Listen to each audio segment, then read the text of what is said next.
Don't ask me why. Two announcements before we start. One, the bookstore is open. We have beautiful, nice books that just arrived and nice icons. And maybe in the break you can stroll around to find what you like. Also, in the folder, you were given index cards and pens. The purpose of a card and a pen is to write your questions. Okay? You can give it to Iman or Jacob. They will be passing by, collecting it. You don't have to put your name. We do not need your social security number or the credit card. We'll ask you about that later on. We have from 5 to 6 panel Q&A.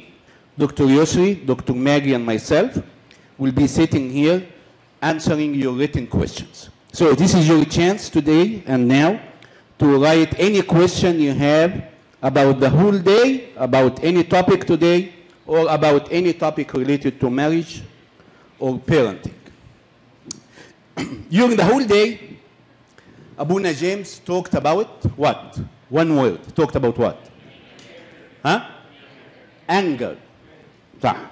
Dr. Yosri talked about what? One word. Sexuality in marriage. Sex, intimacy. And Dr. Maggie, in one word, talked about what? Selfishness. And the whole day is the state of marriage, of our union, the state of our marital union.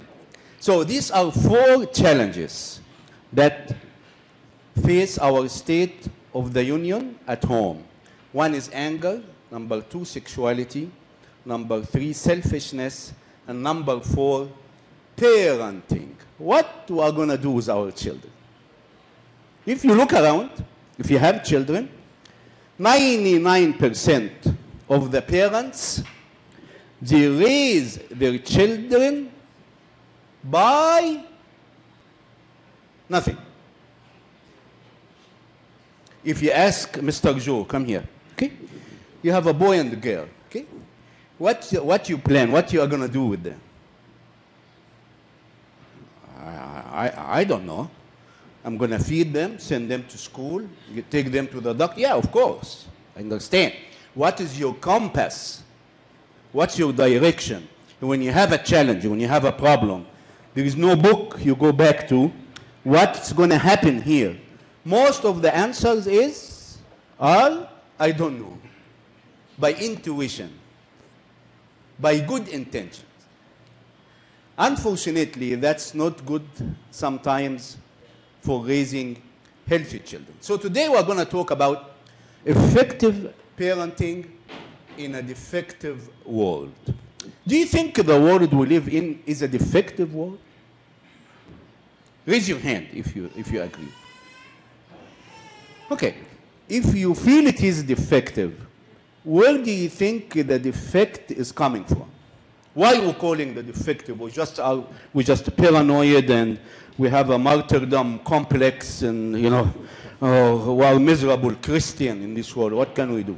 Why are we saying it is a defective world? After, you know, heavy meal and sweets, I like to make it interactive so we don't fall asleep. Yes, Henry. From the fallen world, original sin. But in actuality, okay, in reality, as a parent, what am I facing nowadays that makes me feel it is a defect? Theologically, what you're saying is correct. Yeah, but in reality, yes. So the value system of the world is deranged, it's not set. Okay, the value system that we hear about and in the media, it's not something that coincides with our Christian value system. Yes? Neglecting the presence of God, or denying it. We're denying the presence of God, of course. Nowadays, actually, if you say, I believe in God, that people might not like you. Well, at this point. Yes, Dr. Nazir. We have no control over when our kids get exposed to outside our home, when they go to school, for example, and even at home, they have iPhones or iPads or internet.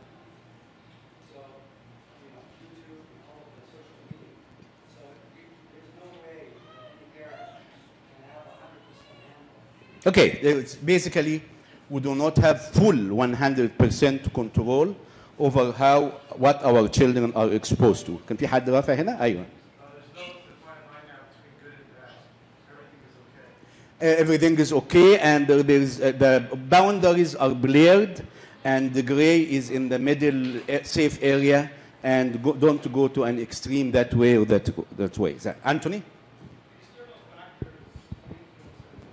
Yes, external factors that affect our parenting. So today I'm going to talk about 4 main topics. The first one is the goal of Christian parenting. Because if you don't have a goal, if you leave today from here at 6 p.m. and you are not, I ask you, oh, where are you going? Which freeway you take?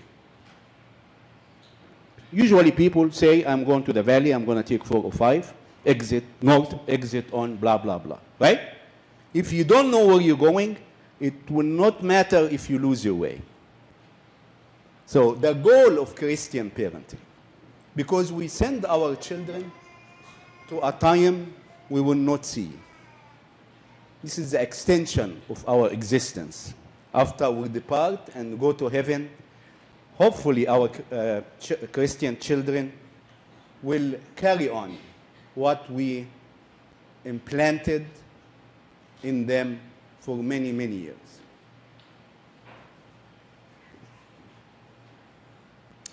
What is the goal of Christian parenting? Sometimes my wife accuses me of flights of ideas. Do you know what that means? Anybody a psychiatrist or counselor or psychologist? Okay. Flights of ideas is we're talking about a subject, and then, so I'm going to make you the judge of that. You know, Father Isaac was the judge in the competition, but you're going to be the judge of my behavior. So sometimes I like to talk about the 100-meter relay race. Focus with me. Who can describe for me the mental status or the behavior of the guy in the front with the yellow shirt? Raise your hand. Look at him. Tell me, what do you see? What do you read in his behavior? Yes. Trusting that the guy behind him is going to give him the baton. Correct. What about the facial expression? What do you see? Henry.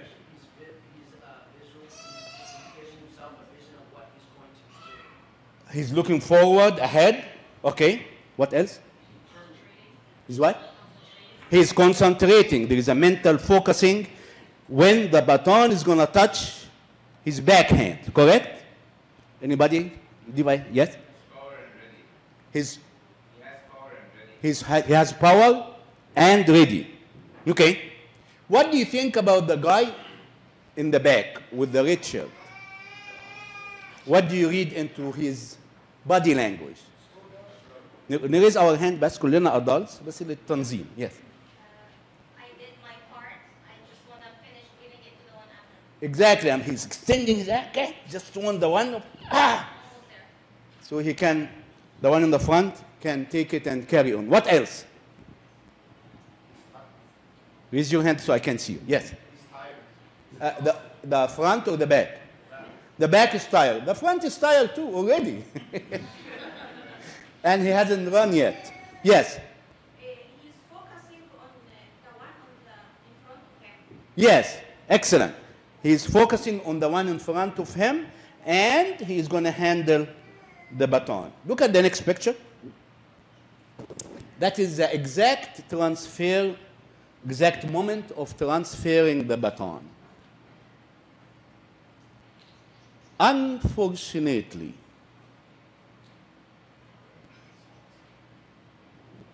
the baton can be lost in the process of transfer. You never find anybody while running. He loses the baton. That never happened.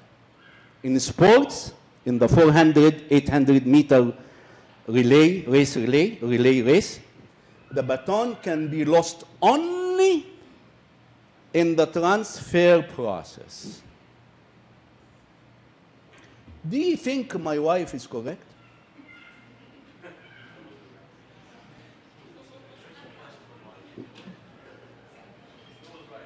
Huh? She's always right, but in her opinion about the flights of ideas. Do you think in this situation she is correct?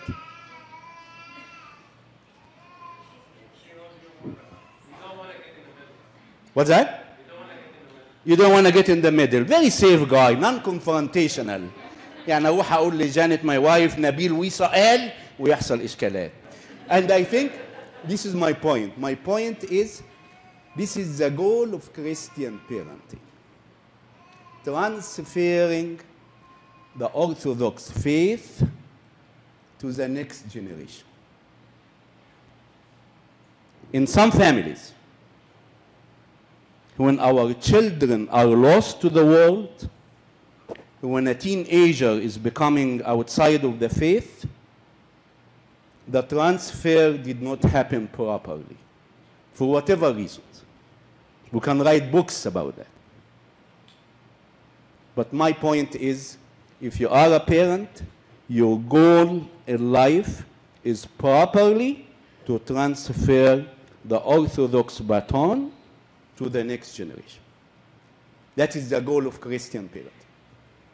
Number two, how can we do it? Theory and talks and preaching is very easy. How can I implement it? As a parent, what can I do in my power to make sure I am transferring the baton? If you want to leave today from the whole day with anything, I want you to go home with this. By the way, in the folder, you have two writing possibilities. One, in a notebook, if you want to take notes for yourself, something you feel you want to remember later on. And number two, as we said, the index card for questions. Be a role model yourself for Christian life. This is 90 to 95% of Christian parenting. Of course, Dr. Nazih mentioned the point of we have no complete control over the surroundings. That's correct. But God is going to ask me, what did you do with what you could have done? He's not going to ask me what's happening in Hollywood and, with the movies and the social media and all that. He's going to ask me, at your home, did you manifest a real Christian behavior as a father/mother? And did you give a good role modeling for the Christian marriage? Some parents think, if I am a good Christian father, that by itself will do it. That will not do it. And sometimes in churches, we have an epidemic of people, either marriageable people, not marrying, or marrying outside the church. Why? When you take the history, you will find that the role modeling of the Christian marriage they have lived at home did not leave a positive impact. So number one, be a role model yourself. Number two, work on enriching your relationship with your spouse. Some parents separate between their parenting skill versus their spousing skills. And actually they are the same.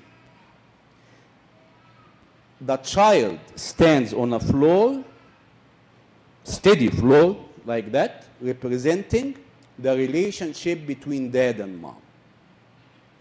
If you give the child $1 million presents every day, but the relationship between dad and mom in front of his eyes is wobbly, is shaky, his self-esteem will be like that.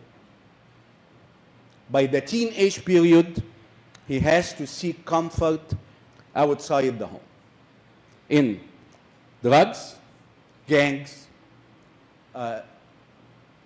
obnoxious behavior, sexual relationship outside of marriage, legal problems, and so on.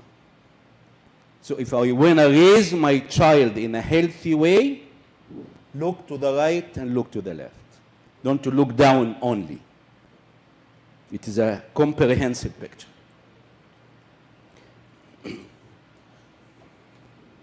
Cultivate Christian habits at home. Do we read the Bible sometimes together? Do we pray before dinner?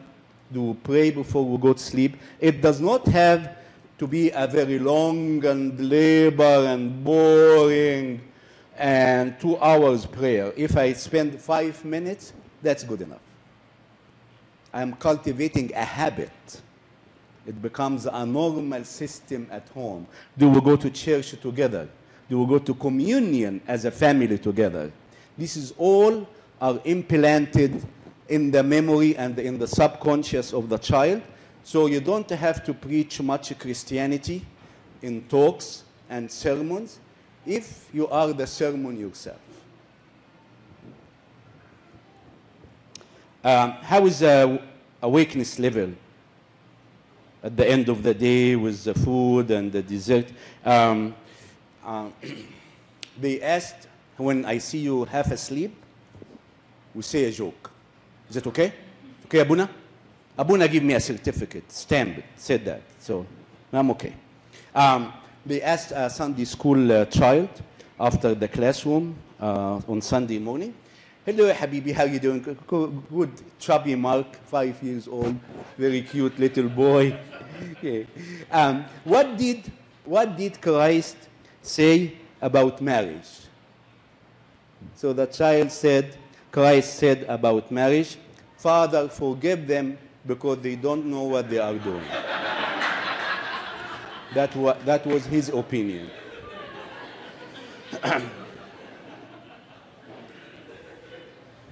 Another factor under how to implement Christian marriage, understand the importance of communication among family members. About 5 years ago, we had a marital seminar here in the church. The whole seminar was about communication, an area we do not pay attention to and we have no time for. In my opinion, I've been a psychiatrist for 35 years. I had seen a few thousand cases. Number one area in conflicts in marriage is sexuality. Number two is communication. Other areas, selfishness, as we heard, anger, addiction, in-laws, hobbies, blah, blah, blah, money, work, and so on. The most two common areas of causing conflicts in marriages in general are sexuality and communication or the lack thereof. So for us, we need to be aware of its importance. And understand the importance of Christian parenting. Is it important? Yes. I want to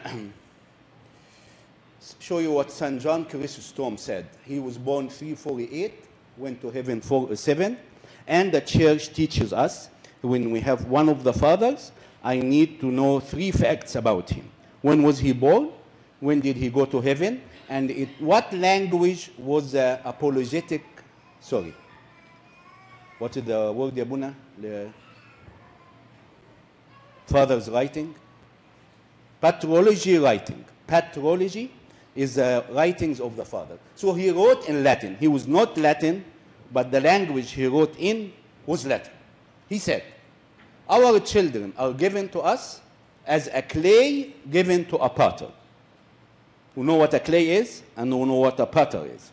Our main responsibility is to mold them into a Christ-like character, period. Every other responsibility is secondary.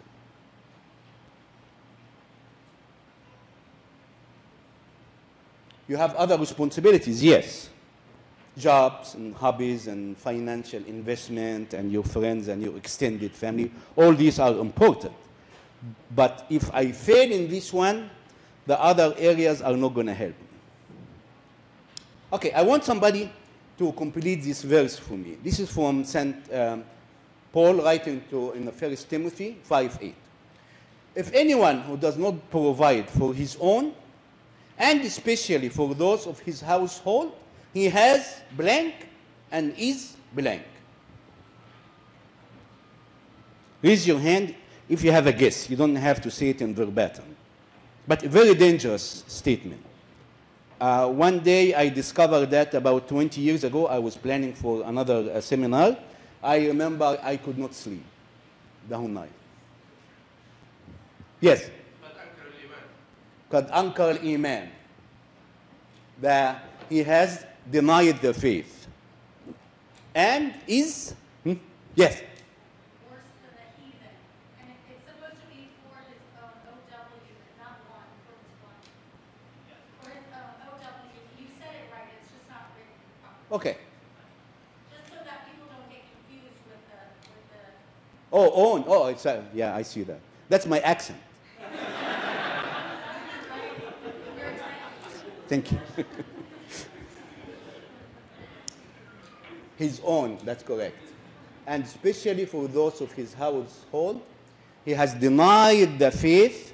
He can be a deacon. She can be a high school teacher for the girls. But she has denied the faith and is worse than the unbeliever. The atheist in the street is better than him. Very shocking, but that's what St. Paul said. Okay. Now we talked about what? The first one? What's the first title? Remember my wife and myself when we have a disagreement? What we talked about? The goal. عايزين تاخدوا coffee break؟ مش هنخلص النهارده كل شويه ننزل تحت. The goal of Christian marriage. What is the goal of Christian marriage? The baton. This. Give it to the next one. Okay. How can I apply, number 2, how can I apply Christian parenting? We had 6 points. I will send you the slides, We'll put all these together and we'll send it in an email to all the participants who signed up. Number 3, how to maintain home purity in a sex-saturated society. You had a question? Yes.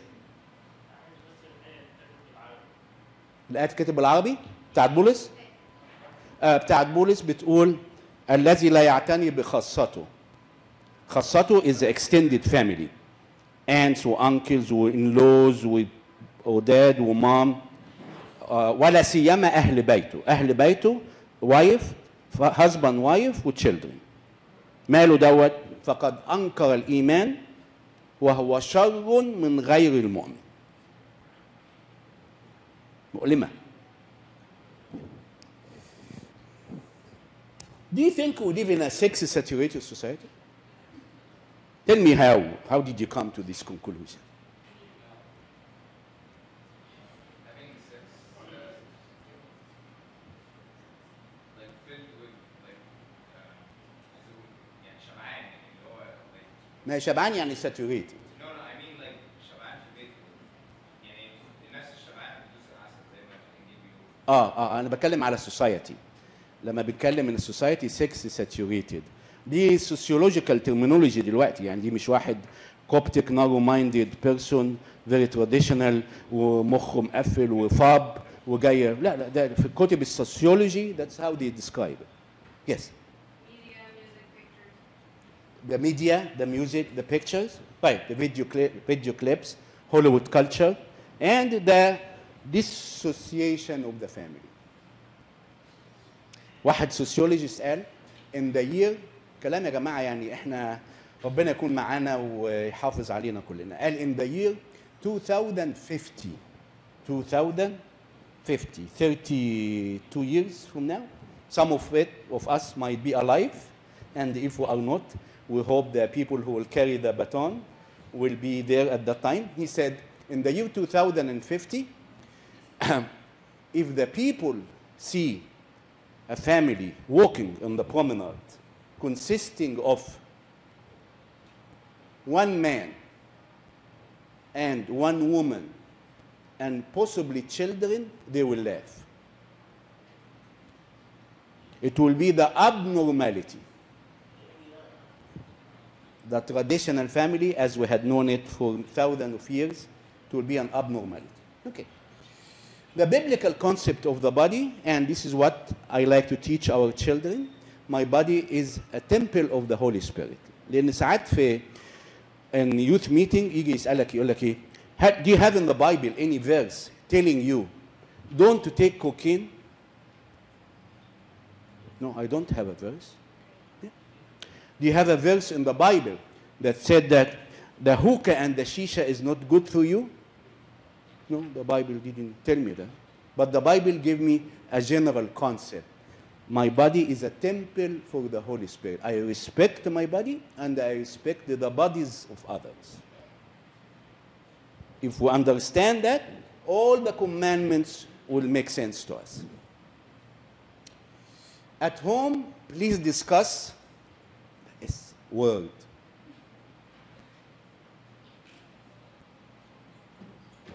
Do you see it? My computer is very bashful. Yeah. And I think the computer was raised in a conservative family. Right. So the S is SEX. I have a person in counseling. He tells me this. He's in mid-40s. I left my home from a Coptic family. I left my home at the age of 32. Till I left my home, the S word was never mentioned, discussed, open for questions.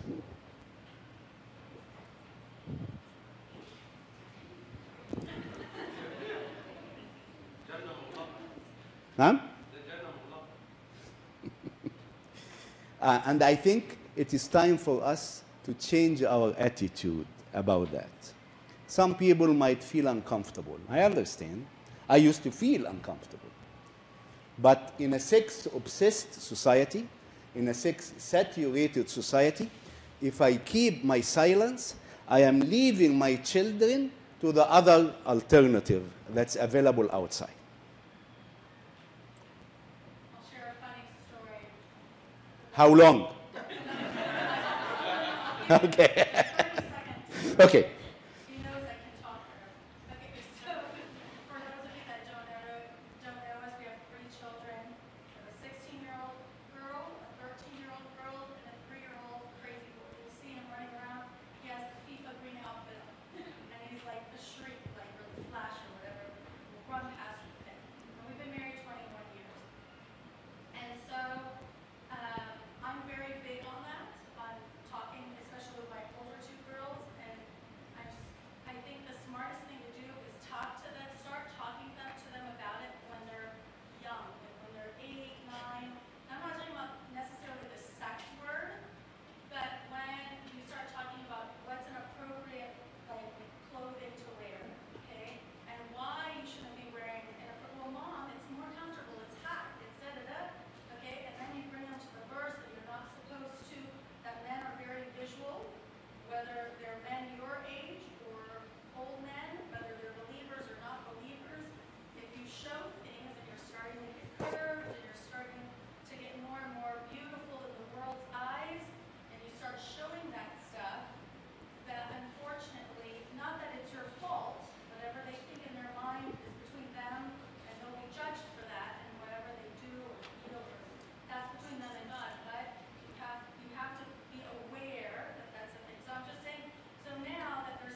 Nice comment, yes.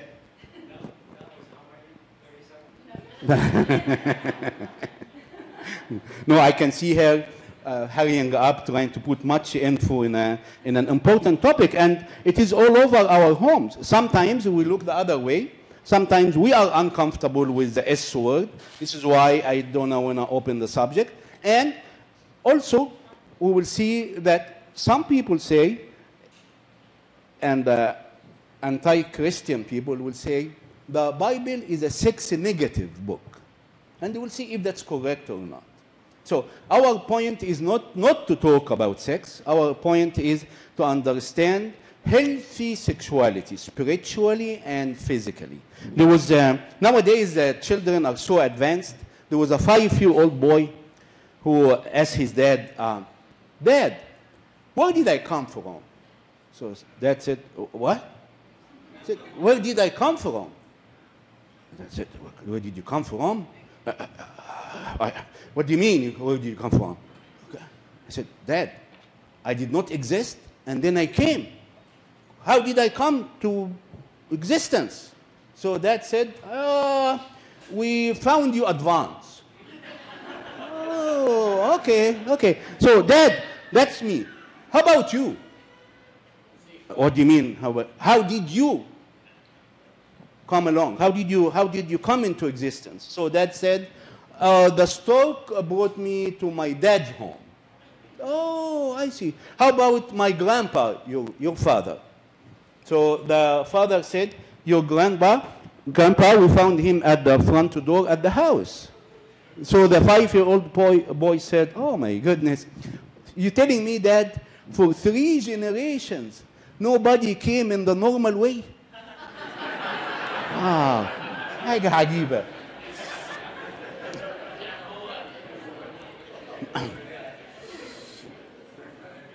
Christianity is not anti-sex, it is anti-irresponsible sex. We are going to go over the verse. Dr. Yusri mentioned that. Beautiful verse. When you go home, please, take your Bible, go to the Old Testament, go to the Proverbs, chapter 5. This is irresponsible sex. Dr. Yusri went through it because he had very rich material, but irresponsible. My son, pay attention to my wisdom. Lend your ear to my understanding. For the lips of an immoral woman drip honey, and her mouth is smoother than oil. But in the end, she is bitter as wormwood, sharp as a two-edged sword. Somebody might think the Bible is anti-sex. No. Go to the same chapter 5. This is biblical terminology, is not symbolic. Is not like the Song of Songs. Okay? Because the context is physical union between a man and a woman in marriage. Drink water from your own cistern and running water from your own well. Let your fountain be blessed and rejoice with the wife of your youth. As a loving deer and a graceful doe, let her breasts satisfy you at all times, and always be enraptured, some translations, be intoxicated with her love. If somebody comes and tells me the Bible is a sex negative, I don't think this person has a complete understanding. Saint Clement of Alexandria, he departed in the year 150, wrote in Latin. He said that how can we be ashamed of talking about organs God was not ashamed of creating? St. Paul called the sexual organs that has greater honor, from which life comes. Ecclesiastes 9:9 said, live joyfully with the wife whom you love. Our great patriarch Isaac in Genesis 26:8, Isaac is showing endearment to Rebekah, his wife. The Bible is a poetic book, polite book, so endearment can be kissing, hugging, caressing her hair, saying her nice words, positive words. And of course, Isaac is one of the patriarchs. Father, whom do we have intercession from Father Abraham, Isaac, and Jacob. In the Old Testament, a newly married man should take 1 year vacation from his military duties. To do what? To be on Facebook? To read the newspaper? To go to the gym? To fight with the wife? Maybe he did, or does, but the Bible didn't say that. To bring happiness to his wife.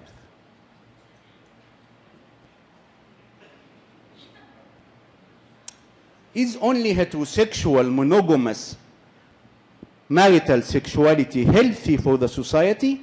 The science is saying yes. The science, the Bible, of course, is saying yes. The science is saying yes.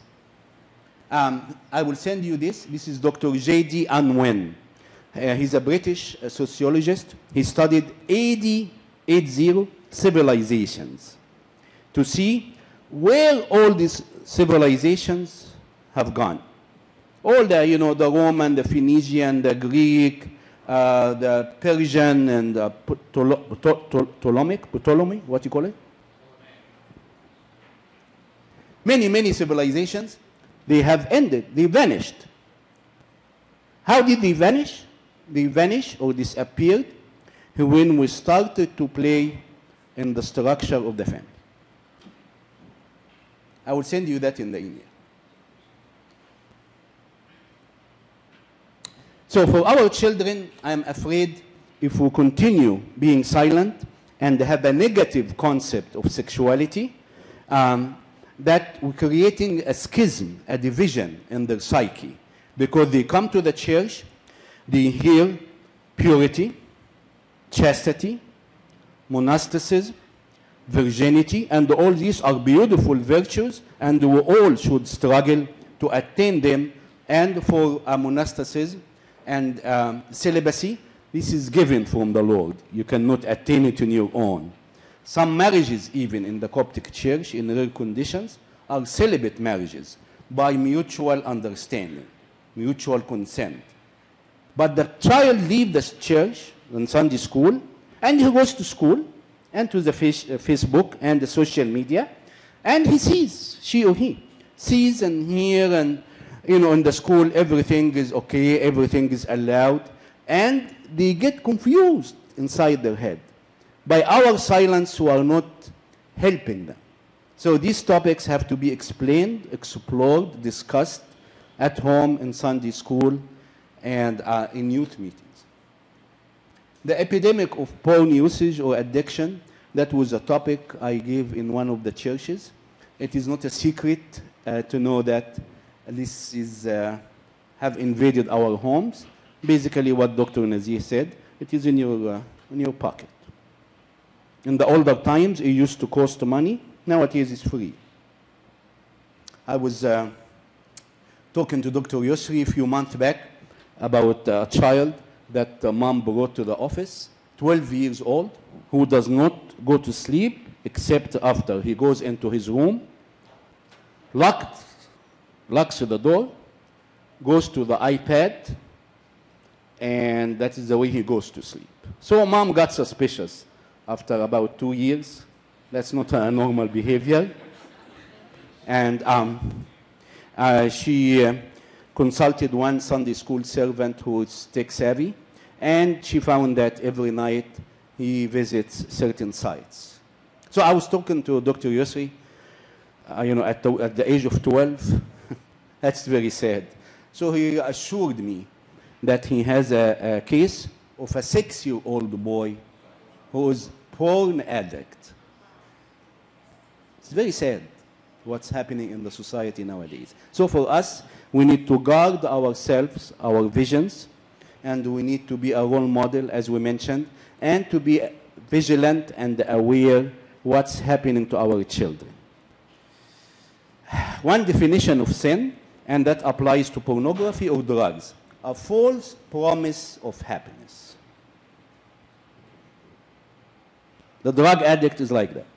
The little voice comes in his head or her head about an injection of this and a puff of this and a pill of this, that will give you happiness, that will give you energy, that will make you hallucinate and see stuff and see music. And okay, and after the effect is over, the person is feeling miserable and his or her health are destroyed. So one definition of sin, and that's what happens in pornography, it is a false promise of happiness that never materializes. This is a nice book. I like every person to have it. I have it. I read it a few times. Every young man's battle for young men. If you are a Sunday school servant or a father of teenagers, you have to read it. And it teaches us how to guard our vision. We, the male species, we get in trouble because of our vision. If we cannot control it, that's when we get into problems. For the women, there is also every young woman's battle, how a young woman can guard her auditory, her ear, and her fantasy.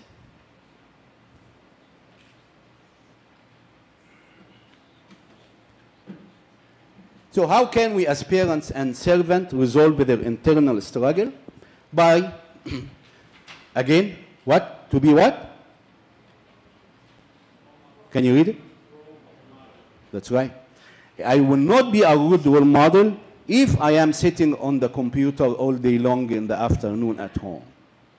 Or I go to certain sites even if my children don't know, because I allow these kind of things to come to my home. Enrich your relationship with your spouse. As we said, this is the foundation where the child is standing. This is the baseline, the relationship between dad and mom. Open the subject when appropriate, as Caroline said, and you will feel that from the children that they are ready. They are asking questions. They are giving comments about somebody pregnant in the family, and so on. Explain why the Lord asked me to keep sexuality opposite to societal messages only for marriage. And it is very important for us to always mention that even if I mess up, leave the door of repentance open. So the child or the teenager is not going to go into despair and depression that I messed up, I did not meet my parents' expectations, and now I am doomed. We are all sinful by nature, and we have periods of weaknesses, including myself. Could you explore more on number 4 and how to explain that to again? Okay. Yeah. One example is research done by the PhD. The PhD is a British guy, non-religious. We don't know his religion. Maybe he's an atheist. He just wants to have his degree. So he got all the documents in history about all the civilization. And the PhD was 2 parts. One part, where did this civilization end? Okay. Why? Why did they end? And how? And that's what he found. The end when the family structure, the nuclear family structure, one man and one woman, was possibly children, we start to play with. And that's what's happening nowadays in the Western world. Then he moved on to see why does the civilization end when we start touching the basic foundation of the family. And he came to the conclusion that when the civilization is building itself, okay, the husband is willing to build for the family and work hard and build the future, pay attention to the spouse, and both of them are paying attention to the children. When the sexual liberty movement comes in, people are attracted to their own desire at the expense of the marital relationship or at the expense of what's beneficial for the children. And by dissolving the family structure, I am taking one block from the wall of the society and throwing it away. And another family, divorce, throwing it away. Another family, break up, taking another stone away from the wall. and another family living together, taking another stone away. And nowadays, homosexual marriage, another stone away. At the end, the wall has to collapse. It cannot sustain itself. This is a very secular study, has nothing to do with religion. So that can be one of the answers. Number two, also answer, if God is allowing sexuality to be a free expression of my feelings, he could have said that.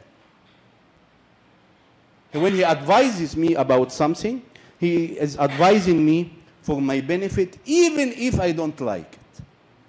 Our normal tendency is to rebel. A teenager boy who is full of testosterone, full of hormone, he doesn't want anybody to tell him, guard your eyes. Every young man's better. Okay? Keep yourself pure for the marriage. And actually, nowadays, the word love equals lust. But because it's so repeated in the songs, I love you, I love you, I love you, we need to stop and think, what does love mean? And sometimes boys put young women on pressure that if you love me, you do whatever I ask you to do. Of course, love, in the mature sense of word, is give and take, and sexuality, when you play with it, take it away from the marital union, we do not get good social results. How to maintain family, this is the last point, and we'll stop. Please write your questions, we are going to collect them, and you have 1 hour to answer them on this subject or any other subject. You don't have to put your name, unanimous questions. How to maintain family connectedness in a tech-obsessed world? Do you feel that technology had affected family relationships? If you say yes, raise your hand. Tell me how. What do you see in your home or other homes? Yeah, I mean, it's all over now. Yeah. Tell me, see, how it's affecting. Yes? Everybody is on the phone and there's no communication. Excellent. Everybody is on the phone with somebody else or doing something, and there is no intrafamilial communication. That's what he's saying? Intra meaning inside. Okay. Yes, Henry. Since you can't take the tech out, you have to be more tech savvy as a parent. I think you have to be involved into their lives and understand, explain to them how they're using tech, that it can be in front of them. And when you feel like there's a level of maturity and a level of responsibility, then they can start a little being on their own. Okay. You have to go to their tech. I agree with you. Henry is saying, since you cannot take the tech out, the technology is going to even become more advanced than what we have now. So you have to be tech savvy. You have to be learning a little bit about what's happening. This is a humongous field, but at least enough to learn enough to know what's happening with your children. Is what you're saying? To know what's happening with your children. Anybody else? Are we having family disconnectedness because of the tech movement? Yes. I think that technology destroying the family environment because love is losing communication. Okay. I don't know about destroying, says Ahmed. It is affecting negatively, of course, the connection inside the family members. And if we are not aware of the effect of that and take a passive stand, it's not going to resolve itself by itself. Dr. Nazir? One thing we try to do is to provide cell phones to our kids. Yeah. Providing cell phones to our kids to communicate with them. We make sure that they know that there are rules. If they're going to go on any social website, social app or whatever, again, we have to be on it too. Otherwise, it can't happen. You have to be their friend. They cannot have that app on their But they phone. can And I limit you. check their phone regularly. They can limit you. No, they can't, Well, because then they lose it. no, they lose the They phone. lose the phone. And then the phone is only charged in our master bedroom.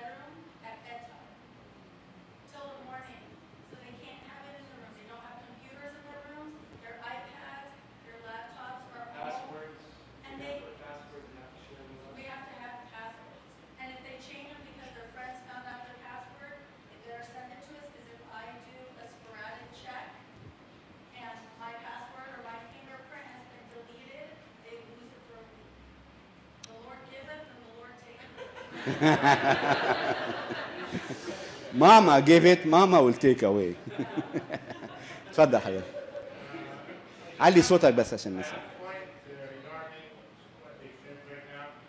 Sometimes over control makes the kid kind of, once he gets to the age that he can be by himself or he's able to be independent, he wants to express him more, so he's gonna do the opposite.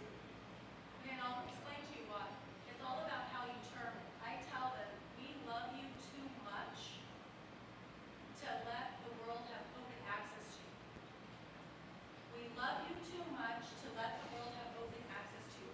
We have filters, and I tell them, here's my password, here's Daddy's password. All our phones, we have a station. We're on our phones all the time. We work, we do everything on our phone. I communicate with my kids by texting them when they're upstairs because we don't allow yelling in our house. Dinner is ready. Yeah.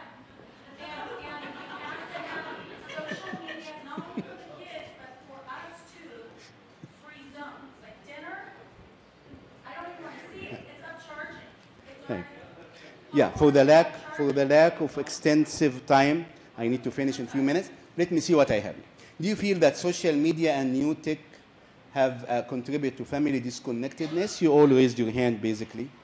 The digital invasion of our children. This is a blessing I received 2 years ago here in the church in another marital seminar. It is a video lecture on YouTube.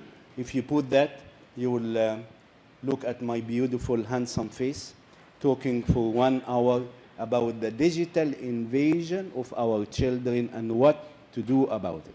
But in a few minutes,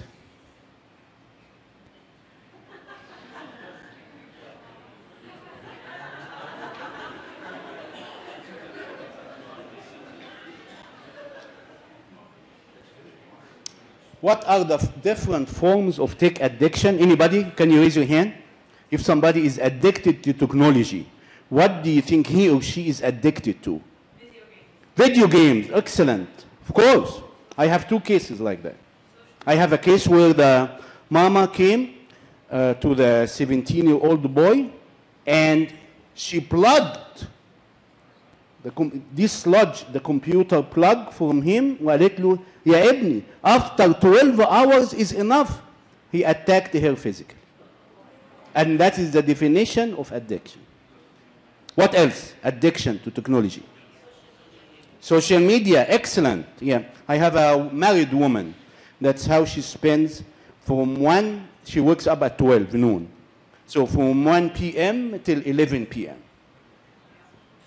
There is no cooking or cleaning. We have no time. By the time you go to Facebook and Twitter and what's Instagram, what else? Yeah, and you see the emails and you look at some video, YouTube videos, you go back to Facebook to see what's happening. That's your 9 hours. Yeah. What else? Addiction. Okay, we have 4 kinds of addiction. Number 1, social media. Number 2, video games. Number 3, pornography. Number 4, gambling. I have 1 case of this. And what?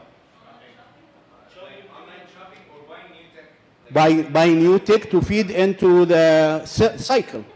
ما انت هتجيبها تعمل بيها ايه؟ تحطها for display. العب يا games, يا shoot pornography, يا video, يا social media. Look at this. This is Los Angeles Times, June 5th. Apple company, okay, now offers iPhone addicts help. It sounds like an oxymoron. That's how you call it in English. Look at the next one. This just came a few days ago. Video game now is an addiction. That was a big debate among social workers and the psychologists and psychiatrists, because if it becomes a disease, then the insurance has to pay for the treatment. So now the Health World Organization said that on June 19th.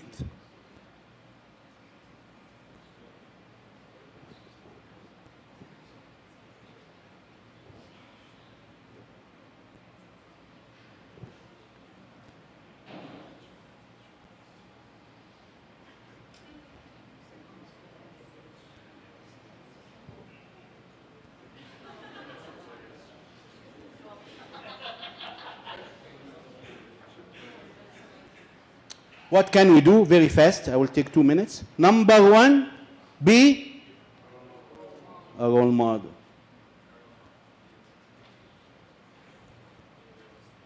Number two, set limits. I like what Nazi and Caroline said, because if you don't set limits, children will take over you. If you want to write this down, معاك your notebook. What is, nobody has time to study Christian parenting for 2 years and write books, read books about psychological theories and Piaget and Erickson, and nobody has time for that, except if you are in the field of psychiatry. But for regular people like us, how can I do healthy parenting? Healthy parenting, if you want to write this down, is a thin line between love without spoiling, love without spoiling. If I give the limits away, I'm spoiling them. Not healthy. Love without spoiling, and firmness without violence.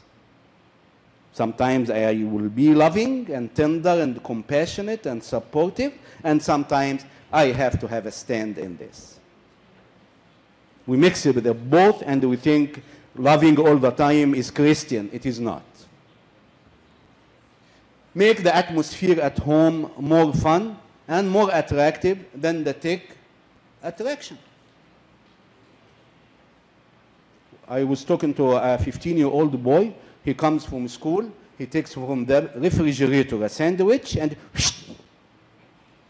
you see him like a mirage.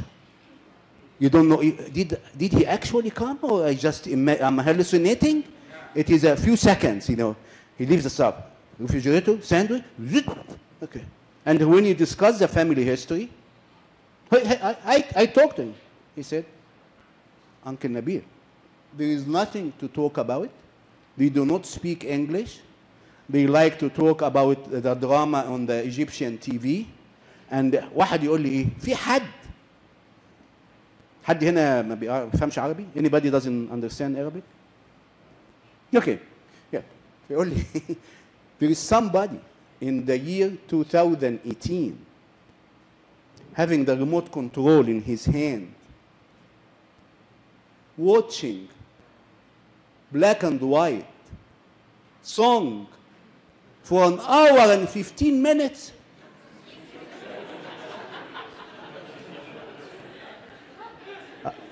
فاهمين بتكلم على ايه؟ علي صوتي سامي. What you just said is hitting what I was thinking right now. What the parents telling me right now that I have a 3-year-old daughter, and what you're telling me right now, I will always fight the negativities in this society. I can never build any positivity in her life, like enjoying a movie or listening to music, to read a book. I will always fight her her tempers and what she sees outside, and she will always come into house with more negative ideas and just want to imitate everybody outside with technology. Even if she sees me, I'm the one who listens to a song, which is 1 hour, so she will never get this feeling of excitement in life, like reading a book and enjoy having the book in her hand. She will never do this. She will never listen to music with so much fun and feel it's something really unique and she can enjoy it. She will never do this. And can't I convince her in this American environment that she can enjoy this, and this is something with a higher level. It's not something old-fashioned or you just have a taste in things and you will have to be.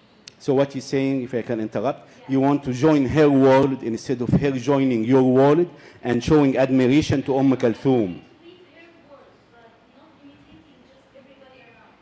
Not to imitate the technology because all her friends are doing technology. Let's see what we have, because we're running out of time. Fast? Yes. She was talking about like the society we're living here, the American society, but I want to add to it that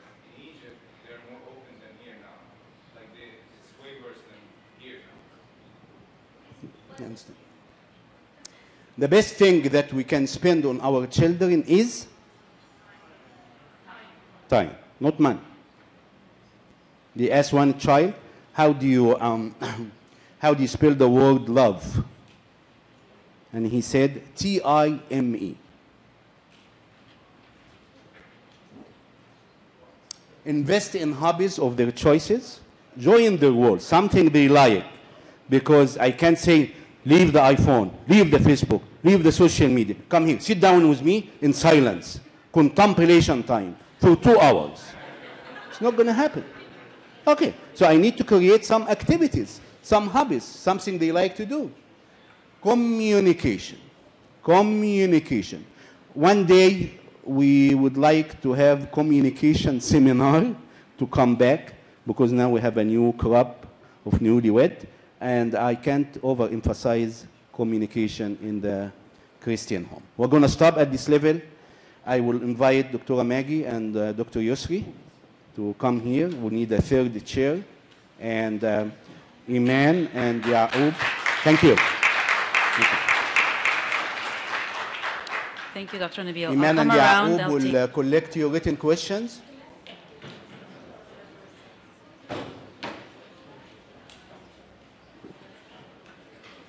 Thank you, Nabi.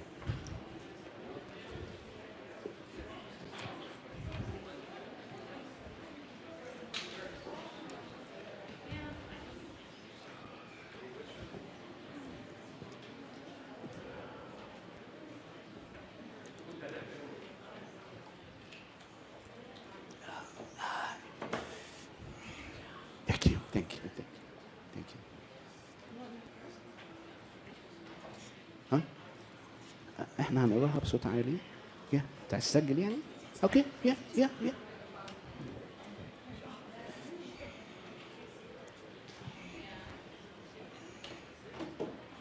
لا انت السنتر اوف اتنشن، لا الكبير بتاعنا ده الكلام برضه. هقول قدام هيك ده حقيقة. Thank you. Anybody wants a verbal question? Question. Okay. Now we have about 50 minutes till we finish. Thank you. So, and I will give to Dr. Yusri if you can divide them.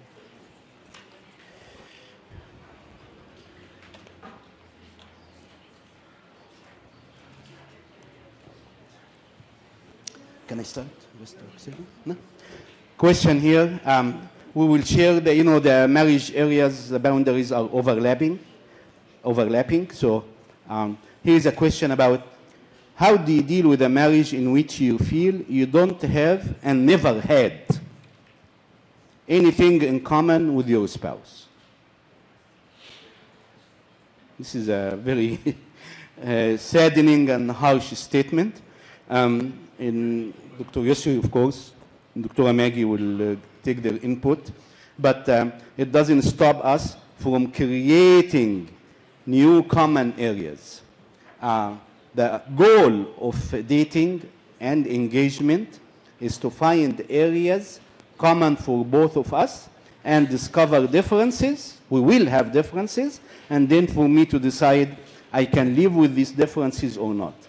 But if I never had any, that doesn't mean I cannot create some.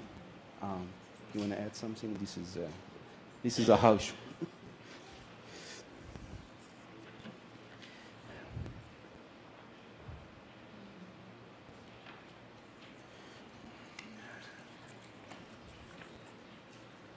I think if I had to add anything, I will go back to.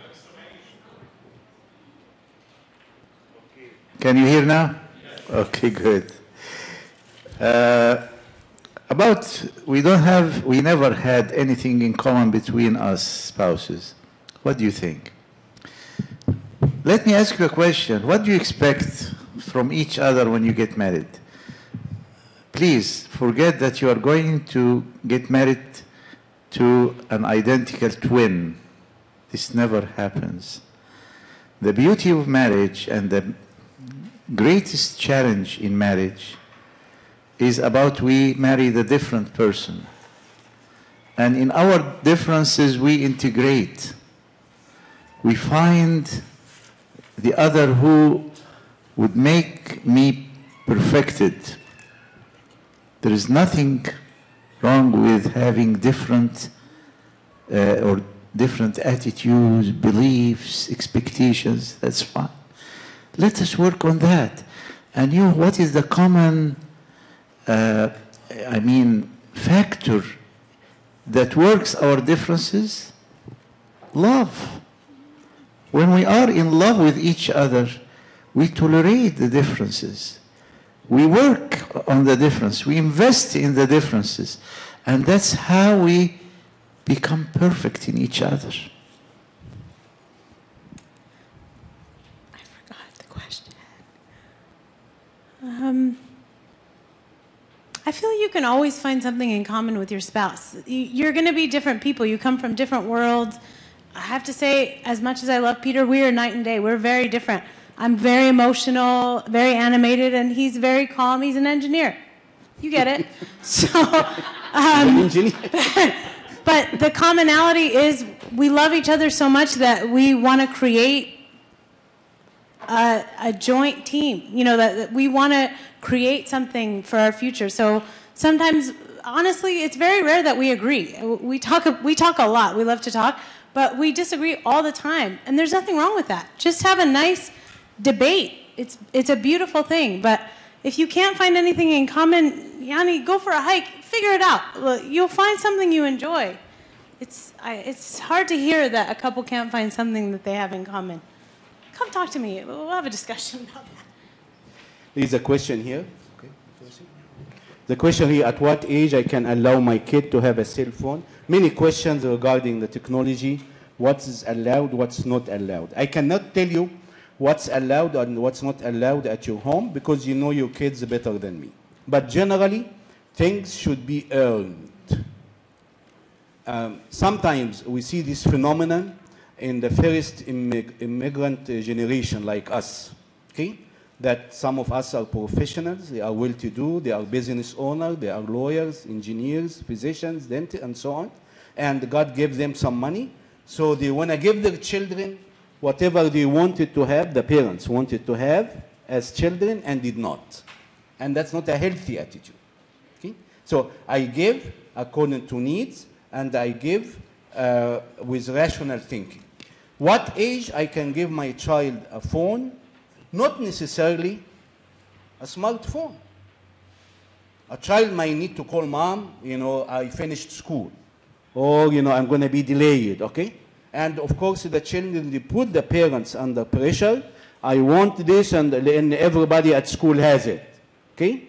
If you decided to buy for your child a smartphone, are you buying it with a plan or without a plan? Meaning, child can get audio, video at any time or only at home? Do you have a filtering mechanism at home? That's another question. Do you have parental control? Do you know your child's password to the phone? If somebody is not doing anything wrong, it has to be in the light. It doesn't have to be in the dark. If I'm doing it in the dark, I am afraid you will know something. So all that is a system of communication. Things get earned. You get rewarded for good behavior. And I don't dump technology on my son or my daughter thinking that's love. And if I do buy them something, I am supervising.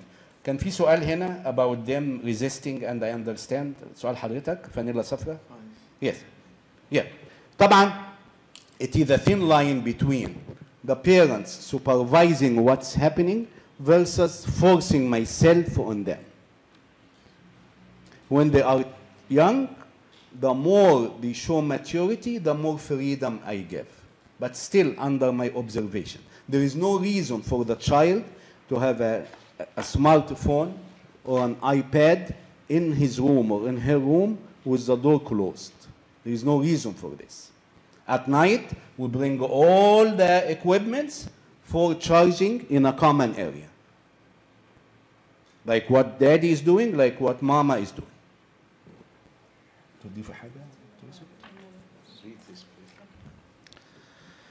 Okay. Youth say, God asks us not to do sex before marriage. What if we don't match sexually in terms of sex drive?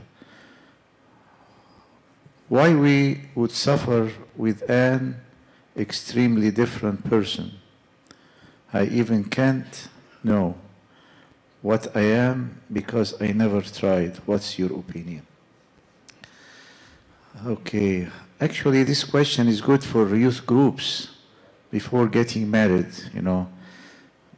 And since we are all married, or I don't know, maybe a few couples here are not married yet.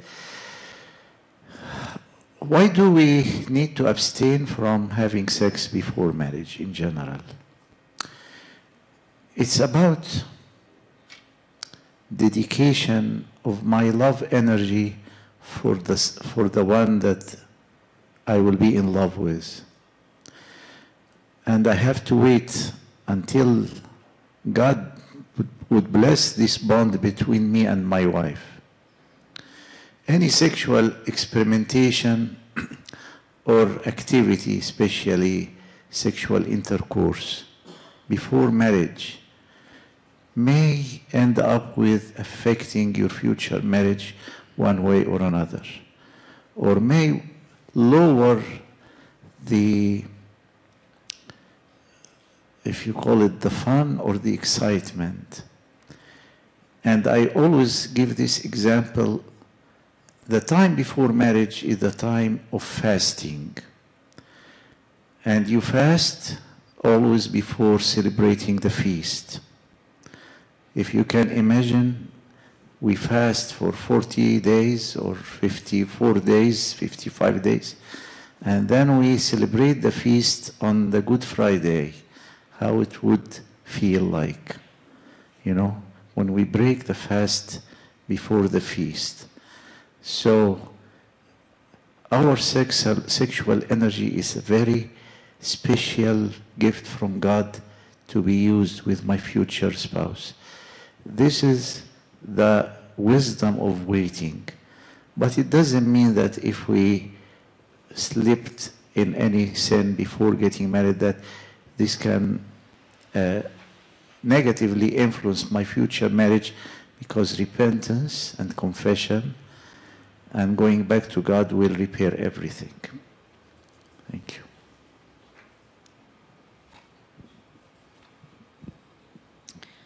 There are a couple of questions about how to communicate with a spouse, how to effectively communicate if every time you sit together you fight. One question is talking about how their spouse goes into silent mode. So I don't know if all of you know about the 5 love languages. I highly recommend that book to talk about how do we show love to our partner and how do we receive it. But in terms of communicating and so in psychology we call it stonewalling, somebody who shuts down and just stops communicating. John Gottman talks about it being one of the 4 horsemen of the apocalypse. You can look it up. It's one of the 4 things that can, just cause a marriage to fall apart. So in terms of how do you effectively communicate with a partner who doesn't want to communicate, you have to find the right time. So if you're talking and you find that if it's your husband or your wife and they've just gone blank and they're not listening anymore, stop the conversation. It's going nowhere. So, take a time out. I need a time out. I'm going to wait until you're, with me, present, and then we can talk again. But I really think effective communication can't happen when you're really angry and in the heat of the moment. That's only going to cause a fight and cause arguing. So I think that finding the right time to communicate and being able to sit and explain how you need to be heard by your spouse is really important.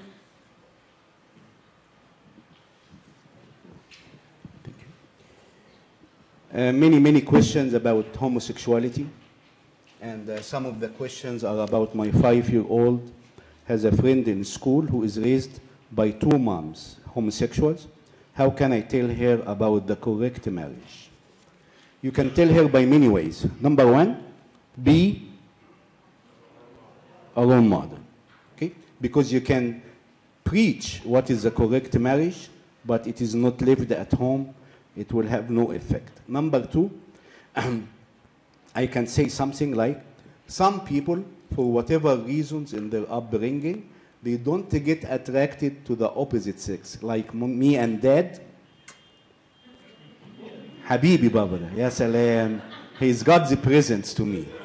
I adore him. He works so hard to support the family, or the father can do the same thing for the wife. But for whatever reasons in their childhood, they grow up attracted to the same sex. God's original plan is for one man to be with one woman. This is why God created Adam and Eve. Very simple, no judgmental, no harsh statement, what is normal and what other people do for whatever reason. Sometimes we know, sometimes we don't know.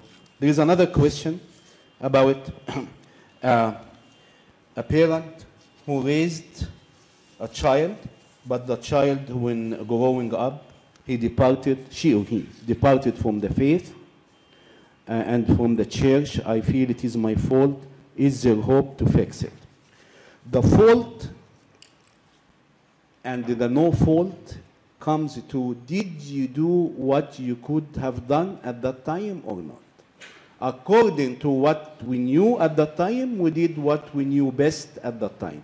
And that's what God is going to hold us responsible for. We cannot guarantee the results, and sometimes, because of prayers, the person comes back to the faith even after we left the earth. So we always have hope. I don't say my son, my daughter became 35 now. No. Anybody can change at any time. I was reading the history of Amba Yusuf, Tilmiz Amba Antonius. He went to the monastery at the age of 60. 60.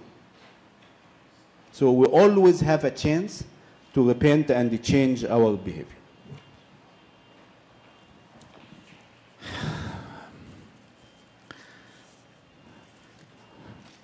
How do you help your spouse overcome social media, Facebook addiction? And I'm just wondering, what do you mean by addiction? Does it mean that it's becoming a distraction away from the relationship? Is it becoming a priority for the wife that is taking her away from focusing on her marriage? Of course, if this is the issue, then you may need just to confront gently your wife and ask her to get some help to overcome her addiction like any other addiction. Any addiction in marriage would be a distraction. And distraction means that it's becoming a priority over more significant or other significant priorities like your spouse and your children. Another question was about love languages.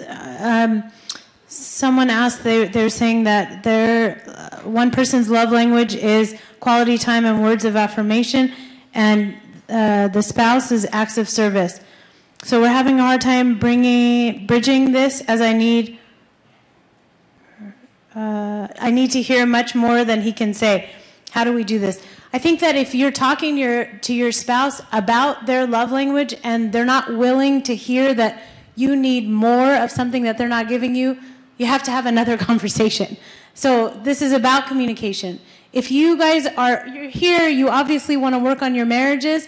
So it's a good reminder, right? So today in your car ride home, whoever this is, let your spouse know, hey, we just talked about it, and this is something I need more. I need more words of affirmation. I know it's not your default, but I need you to work on that because I'm really missing it. Yeah? Can I just add Yeah? something to that? So hers is she wants him to do words of affirmation to her, and he wants what? Acts of service, I think. So what I've learned, because surprise is surprise, that's ours, is that Yeah. I want words, I can't keep telling him, okay, say nice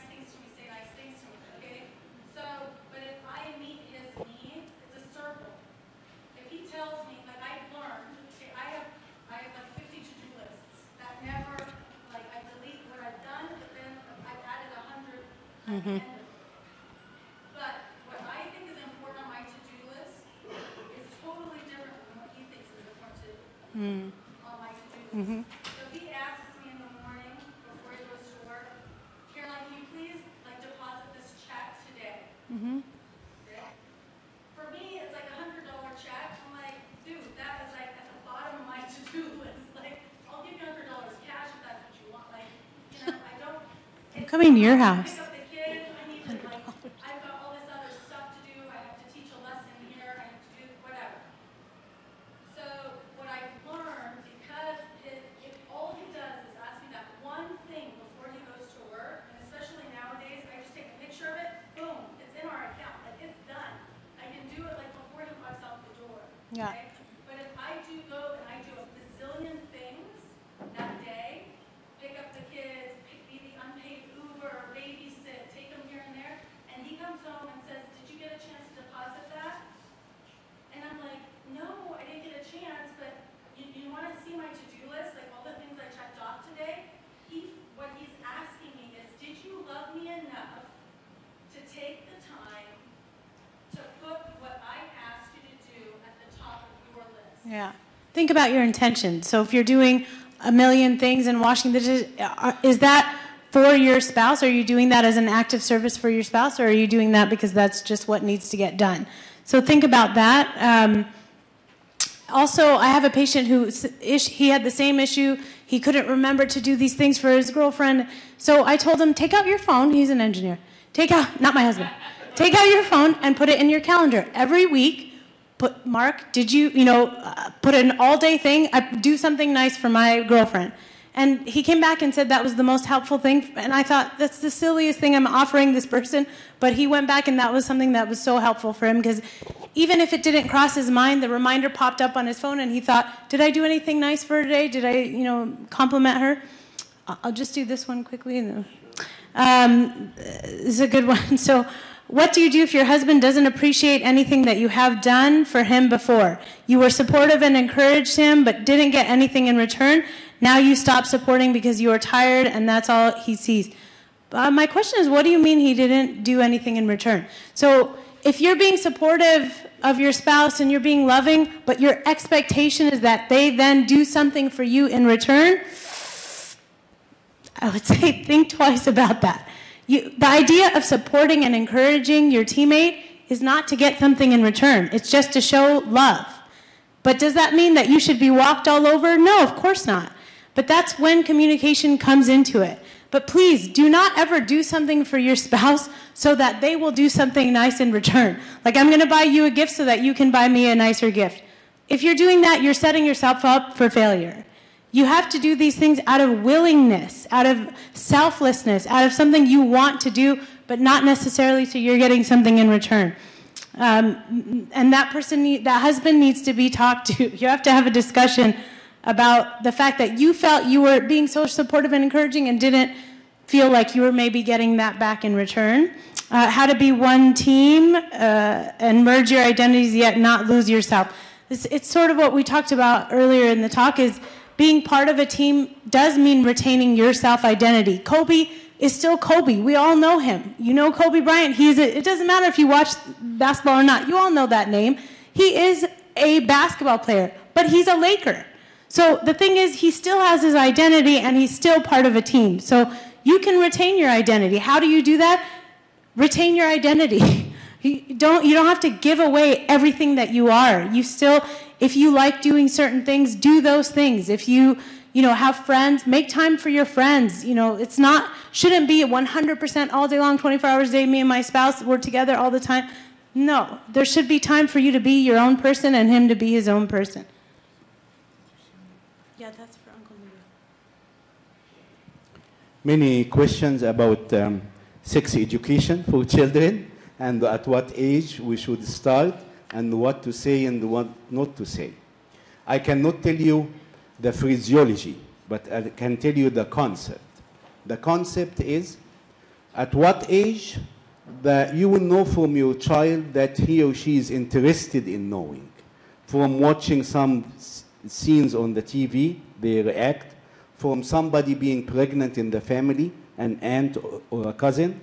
from some exploration of body parts for them. So I can start by saying about the beauty of the union between man and woman in marriage, and when the man and the woman are in love, God sends a very tiny, small baby to the woman's belly, to the woman's, what's the word? Uterus is womb. Yeah, the woman inside, and the woman will be pregnant for 9 months. This is why her belly gets bigger and bigger and bigger, and she goes to the hospital for delivery, and we go to the hospital to receive the baby, and we come back very happy. A new family member has arrived. When I say that to the child is not asking me or us as parents to tell me about the anatomical mechanism of sexuality. That's not in his mind. It is a very innocent question because he heard the word, somebody is pregnant, somebody is in nudity on the TV. So the child is out of simple, innocent curiosity. We do not handle this with shame. We do not handle this by suppressing their feelings or by go ask Abuna or ask, Sunday school teacher. If we do that, I am sending a very negative message saying to the child, even if I do not verbalize it, these subjects and these topics, the S topic, we don't talk about it at home, and I am uncomfortable talking about it. This is why I delegate that to somebody else. And we do lots of damage by doing that. Simple answer, you don't have to stutter or sweat or your hand will shake. It is a curiosity question. If the child keep persisting and escalating the discussion, I can go higher. And we can talk about organs like penis, testicles, uterus, vagina. These are all parts God created in our body. We don't go somewhere to buy it. We don't manufacture it in a factory somewhere. Sometimes we need some help from very simple books. But the fact that I bring my child and tell him the facts of life in one lecture, that's what you hear in the media, that does not work. It is a continuous process where sexuality can be talked about, and more important for me than answering the question in biology is the relationship between the husband and wife. If I show affection in a non-sexual way between the couple, the child is getting the impression that marriage is a happy event. I would like to have one when I grow up.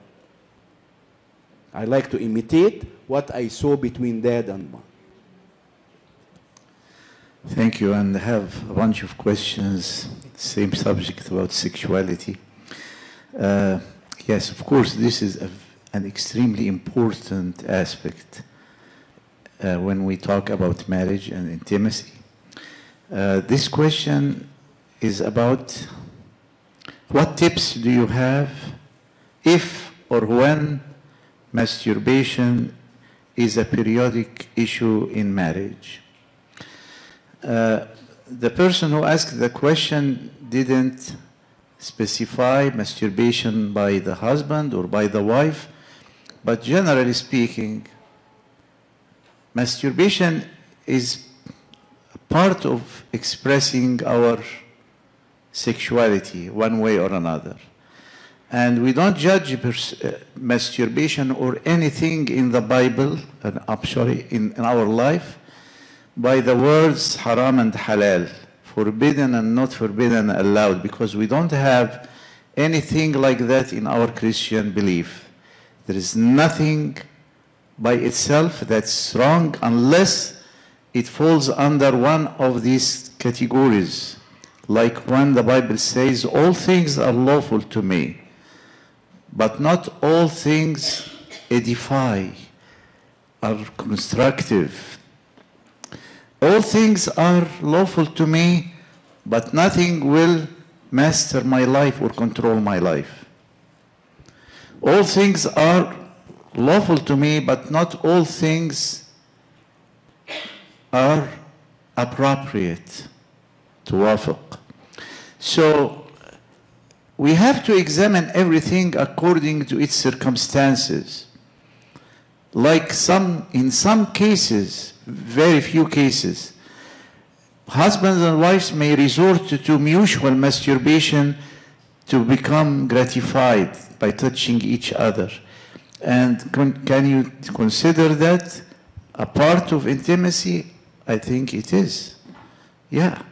I mean, if they are unable to practice full sexual intercourse and they need just to touch each other, this is something very private.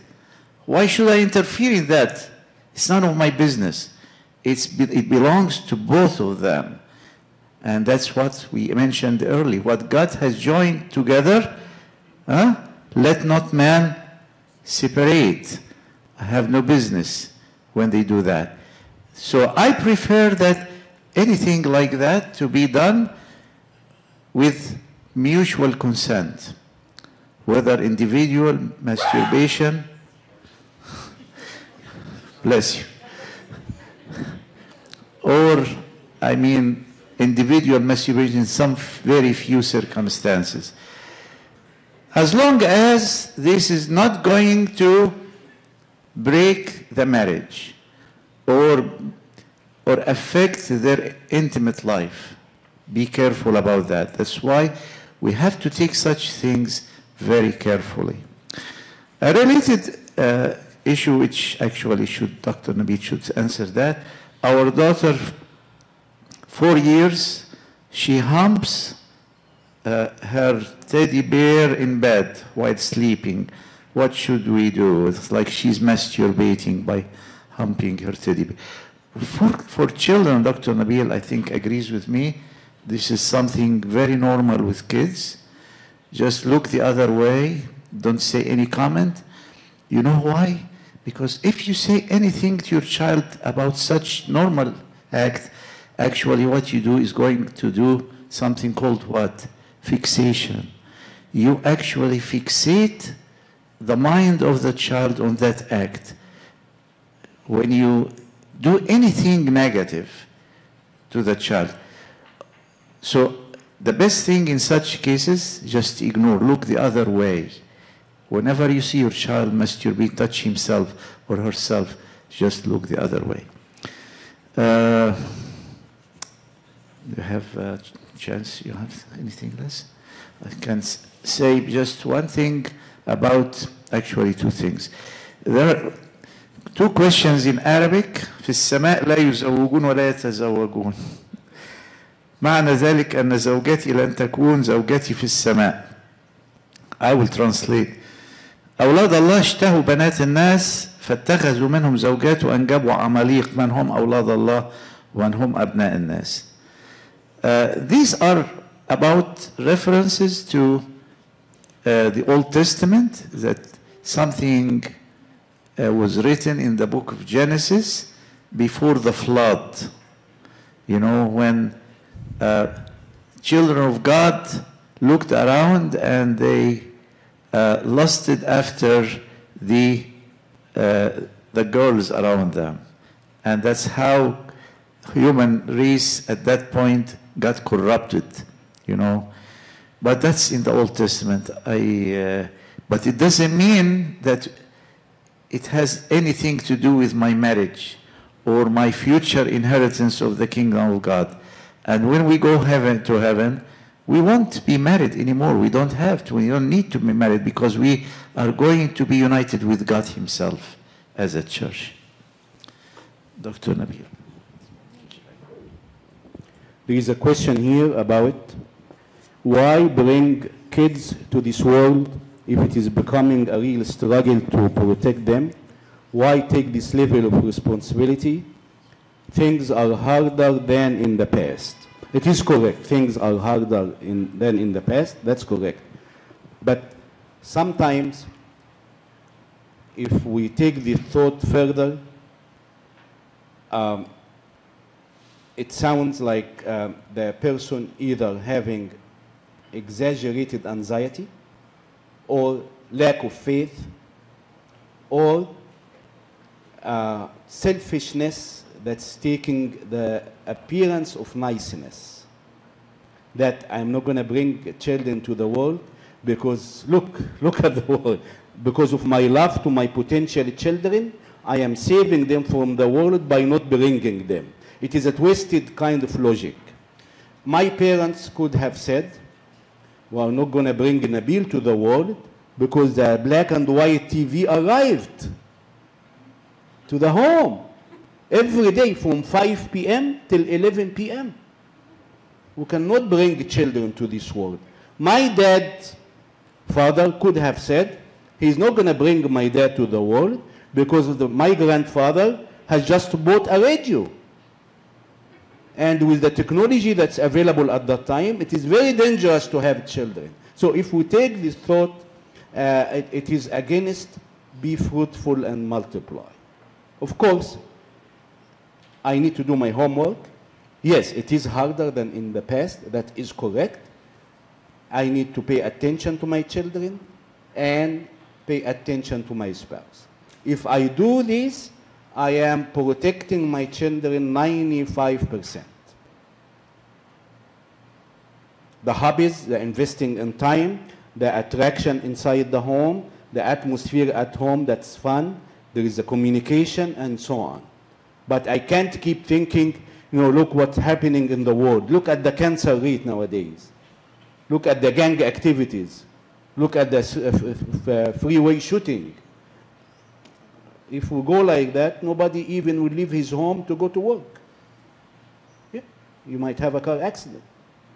So, exaggerated anxiety, lack of faith, do your part, God will complement your part. Or it just, it looks nice that I am saving the children from this evil world, but the children did not ask you not to come. They are asking you to come. Okay, here is a question. Can I continue? There is another one. I have an 8-year-old boy. I think his behavior is going to be wrong. He is very aggressive, yelling all the time, wants to watch all the time. How can we fix this behavior? The behavior of the children is a product of the environment. In another word, the children are reacting to the parents' attitude. So, the child that's aggressive, meaning he found in the past his aggressiveness achieves his goal. If he shouts, yells, make a scene, like the temper tantrum for the 2-3-year-old, okay, dad and mom will give him what he wants. It is a negative attention. So, if that's what's happening, I need to do 3 things. Number 1, I need to use some firmness. What is healthy parenting? Who wrote it? Healthy parenting is a thin line.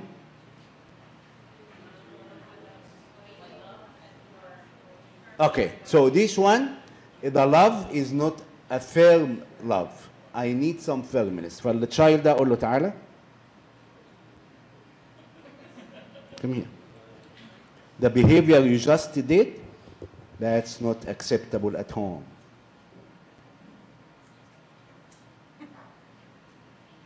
If that happens again, XYZ will happen.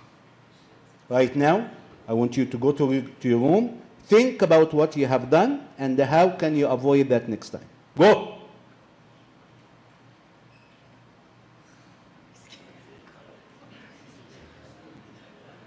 If you're loving only, it's not going to work. If you firm with aggression and violence, it's not going to work. Okay? If you feel the behavior has no reason, he's not sick, he's not angry, he has nothing, biologically needed. So the aggressive behavior, because the behavior succeeded in the past.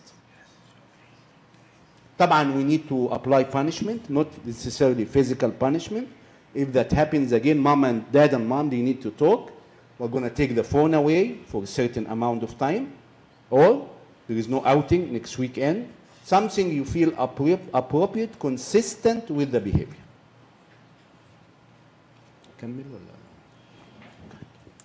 How do you deal with a spouse who doesn't want to talk? I'm going to go out on a ledge and assume that that might be a male who doesn't want to talk. Women love to talk. If it's a woman, I'm just kidding. But how do you deal with a spouse who doesn't want to talk? It's not acceptable. Like, that is not acceptable. If you're married, you have to communicate. It doesn't mean you have to talk as much as I talk, but you have to talk. So if there's something important that you need to talk about, set aside a time. Let your spouse know, hey, Monday night when you come home at 8 o'clock, can we just have a discussion? Yani 15, 20 minutes? We'll wrap it up quick. I know you don't like to talk, but if there's more to it, you know, that they're not talking about their emotions or they're not opening up and you're concerned about things, again, it takes communicating. It takes talking about, don't you want us to work on our marriage? I need to be there for you. I need to know what's going on. I need you to open up. So, and if that persists, that's a really big issue. Needs more discussion. Yeah. Sorry, I can't hear you, love.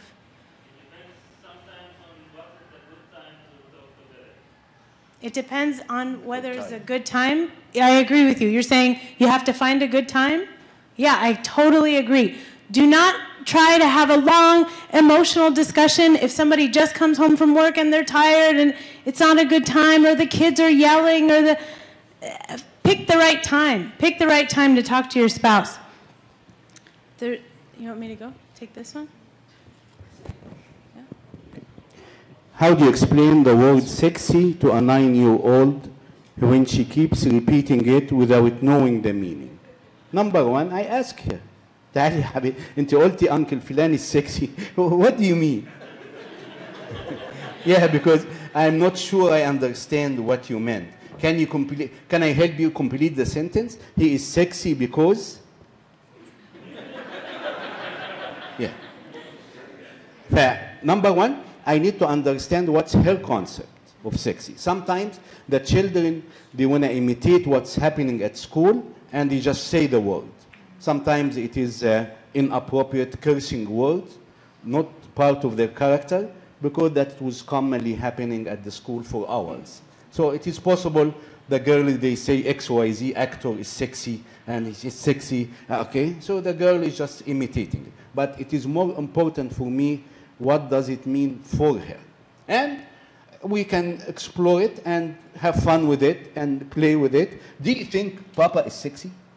Oh, Papa, he's not. Why he's not sexy? Oh, but you know what? He doesn't have hair now. When I married him, he had hair. So he was sexy a long time ago. give him some credit. So I don't have to come from the approach of sin and she is immoral, because that will block the communication. We need to talk about sex at home, and that's what we explored here, because if I don't and I amputate the discussion, then I am pushing her away to listen to her girlfriends at school. And we know what's that going to be like. عايز تقول حاجة؟ I think that's the idea in general. I think I heard someone say about all this negativity from the world and like how we're introducing our kids to negativity. I think a way to look at it is introducing them to positivity, right? Or putting a positive spin on everything, right? Because if they're at home hearing all of the negatives, then they go out to the world and hear all of the positives. There's a disconnect between the house and the world, and obviously, naturally, every human is going to veer towards positive, right? So, and that's kind of what Dr. Simi was saying. The other thing too is the communication. I think I heard something about I have no interest in what my children are in, right? And also that kind of stems also from no interest between the spouses, right? If the kids do not, you know, I don't think my mom and dad had any interest in what I wanted to do when I was growing up. Natural interest, right? But the idea of trying to figure out what they're interested in, trying and putting an effort into what they're into, then they'll open up to you and they will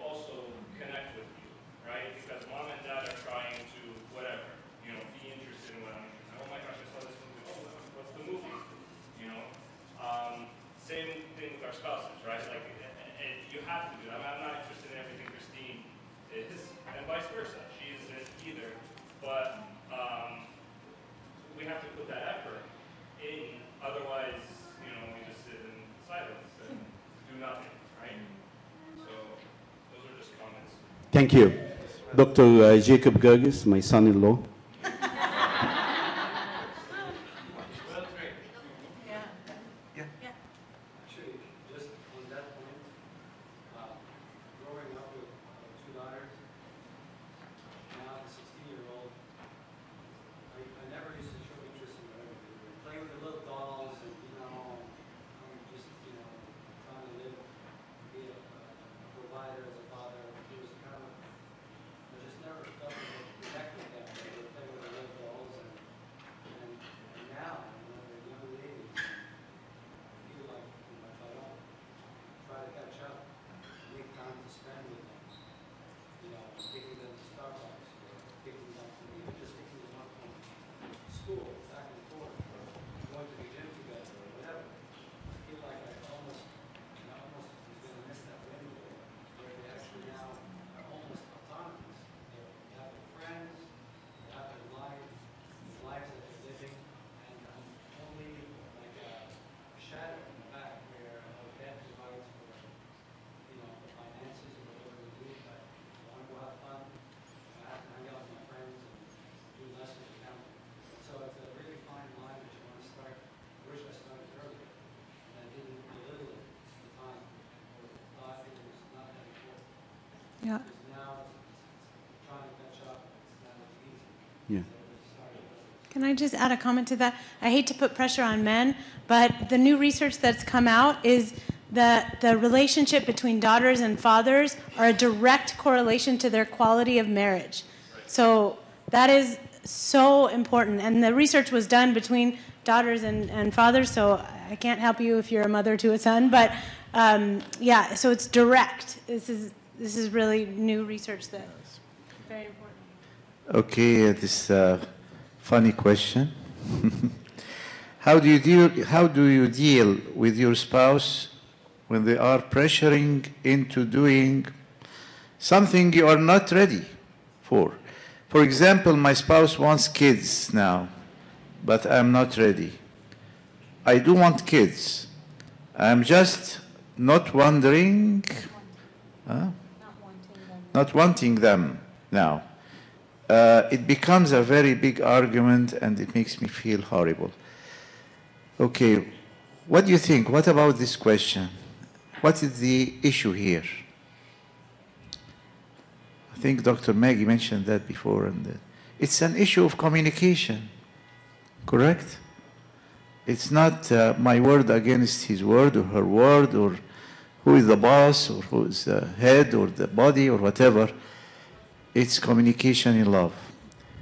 This couple may need to learn how to communicate and listen to each other, because if we listen to each other, we need to understand what is the feeling behind that. Why she doesn't want children. I mean, focus on the real issue, on the roots of the issue, not the manifestations, not the symptoms. Okay? So please try to work on your communication. The last question for me is how to deal with our parents who come from Egypt and live with us, being demanding and also very challenging with our marriage, always fighting because of them. Okay, good luck. That's the answer. The answer is good luck. Yeah, well, we need to set the rules and the boundaries. And things like that actually are needed to be done before we get married. We help them understand the relationship after marriage. After we separate, a man shall leave and a wife shall forget. And that doesn't mean that we will dishonor them or abandon them or anything. But this means that priorities will change after getting married. So we need to be upfront, assertive, when we communicate with our parents about boundaries. They may get mad at you in the beginning, but still, your marriage comes first. The safety of your marriage is extremely important, much more important than anything else. Okay? Keep these things about priorities after you get married. Priorities change after you get married. Number one is your spouse. Number two, your children. Then anybody else, your parents, and anybody else. Thank you so much, Dr. Nabil. Thank you. Question here for the children. How can we take our kids from game to family time? Two things. One, you have to be creative with your spouse about what to do in the family time. Something that's enjoyable by the children. Involve them in the discussion. Where do you like to go? How do you like to spend Sunday afternoon? After the church, where do you want to do? Make them part of the decision. This is healthier than the decision being imposed on them. Number one. Number two, the atmosphere at home has to be a happy, positive atmosphere. We found that in children who grow up to be video game addicts, it was an escape inward. Since all outside is not enjoyable, and I am not allowed to go out, and okay, so let me escape to a world where I have it on my computer. So the atmosphere at home has to be involving, inviting. It is okay to have some games sometimes. It has to be time limited, and it has to be a positive reward. As I said, you earn it. When it is given to you, it has no value. Yeah, so it has to be by communication. You will be allowed 1 hour in the afternoon, something like that, something reasonable. If you leave this stuff, it just goes from bad to worse. We have only 5 minutes. I will answer one more question, and then you have one more? Go ahead. Go ahead. I'll be quick. This person is asking, they're dating, they're not engaged yet, and during the course of getting to know one another, we are stumbling upon a major problem. He is more intimate and affectionate, and I am not as intimate and affectionate. How do we proceed in a healthy relationship to marriage? So this comes back to love languages. So it sounds like his love language might be touch, and her love language might be something else. So what does that mean? Does that mean that she should never participate in affection? No. Unfortunately, you have to push yourself beyond your comfort zone, and obviously, you're not even engaged, so you know what I set your boundary. Limits, huh? So we're holding hands, yani hugging, you know, what our church says to do when you're courting. But it's not okay that you just dismiss it, that, oh, he's more affectionate than me, so, you know, maybe it's not going to work. That's not true at all. It's a love language. And if you are not naturally an affectionate person, if you're, you know, there are people who don't like to hug, don't like to touch, there's nothing wrong with that. But if you see this person as a potential spouse, you have to think about how I'm going to show him love so that he's going to understand that I do love him. And if his love language is touch and you're not willing, there's your problem. It's not the problem that he's more affectionate than you. The problem is that you're not willing to speak his language, right? So thinking about that. Thank you. Last question for me, and that's the end of the whole day, and then we have 3 announcements very fast. How to effectively communicate as a couple. When we sit together, we feel like there is nothing to talk about. It is either fights or complaints or demands. What to do? Fights, complaints, and demands are communication, negative communication. I need to counteract this with positive communication.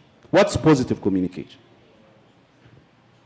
I know it's 6 o'clock and you're very tired and you want to go home. What is positive communication? Huh? Compliments. That's right. What else? Assertiveness, encouragement. How was your day? That's a neutral question. That's not negative. Yes, in the back. Honesty? Honesty. Okay, what I'm saying is when you have too much negative accumulation of communication at home, you have to be creative in how can I add positive communication.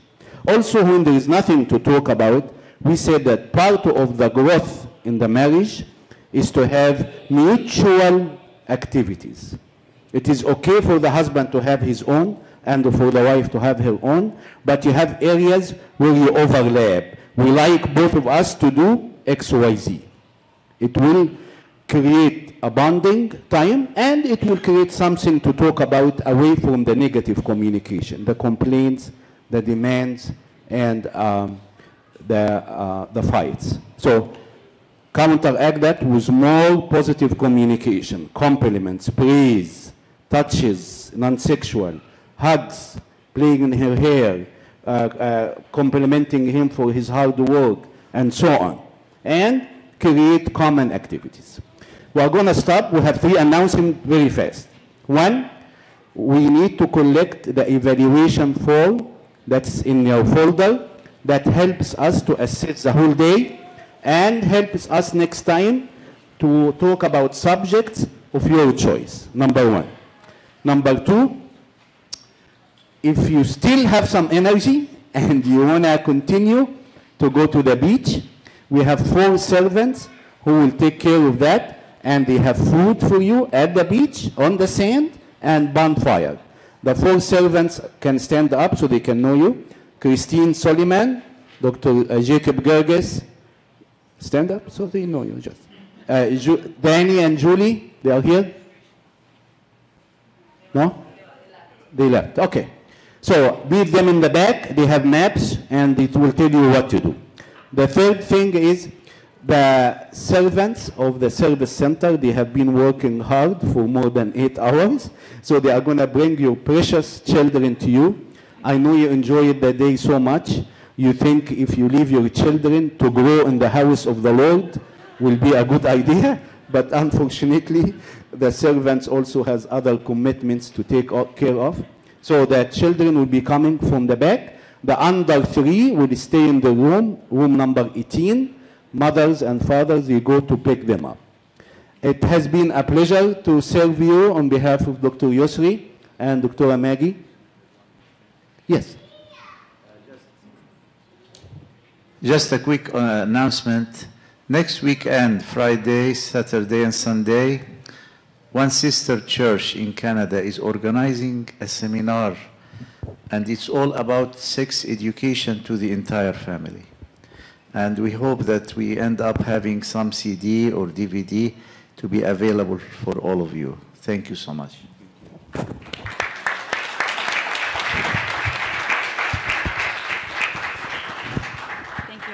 Thank you so much for answering all the questions. It was a very informative day. We have a few things Abuna would like to share with the speakers today.